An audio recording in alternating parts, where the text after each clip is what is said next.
need to reschedule the Gardo Granado and Macmac fight. Bakit? Nasa ospital si Mang Doming. Ay, si Mandoming naman yung nasa ospital Pwede pa rin lumabas si Makmak. Wala siyang coach, wala siyang trainer. Masyado mo namang ginagawang amateur yung bata mo. Di ba plano mo nang gawing pro yan? Exactly. That's why dapat maayos ang kanyang preparation. Preparation? Alex, tinalo niya na si Kid Kidlat. Isa sa pinakamagaling kong fighter yun sa amateur. Tapos sasabihin mo, wala lang si Mandoming, hindi na matutuloy yung laban dahil hindi kaya ng Makmak. Hindi nga yun yung punto ko. Di hanapan mo siya ng magaling na trainer. Hindi ka ganito kadali yun. Ano gusto mo ako matalo? Alex, papaalala ko lang sa'yo nakaayos na ang lahat. Meron na tayong venue, meron na tayong mga sponsors na tumaya sa atin, tapos babawiin mo pa? Uy, maliit lang ang mundo ng boxing. Baka mamaya kumalat na unreliable ka. Iniibig mo ba ako? Oo. Basta para sa negosyo ko. Hanapan mo siya ng magaling na trainer. Tuloy yung laban.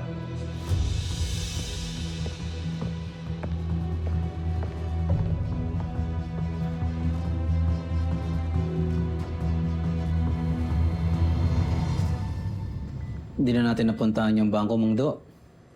Baka mamaya matuloy nang marimatay yung bahay ninyo. Bakit kasi hindi kayo nakakabayad? Ay mo, wala na kasi umuupa sa mga apartments ko wala akong ibabayad na ng pera. Mando, matagal ko na sinasabi sa'yo, yung mga paupahan mo halos magigiba na. Bakit kasi hindi natin ayusin? Ayusin? Ano bang gastos natin? Wala nga, isang gastos pa yan. Ano?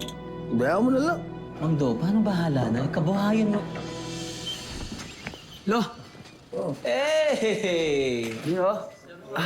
Lo, nagdala ako ng pamalit para in case dito ako matulog kasama si Kiga mo. Oy! May kasabay na ako. May kasama na. Abo.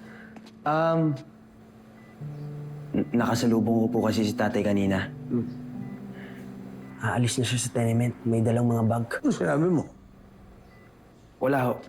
Ano ba dapat kong sabihin? Dapat lang. Dapat pagdusahan niya lahat ng ginawa niya.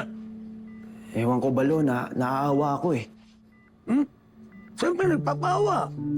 Huwag ka magpapaloko sa lahat na sasabihin niya. Pero Lo, hindi naman ata tama yun. Natalikuran ko lang siya, gano'n-gano'n na lang. Lo, tatay ko pa rin siya. Kaya ka na naman. Lumbalambot ka na naman. Para kang babae. Pero tandaan mo nandito ako sa ospital dahil sa kanya. Matuloy, hindi tayo nakapag-training.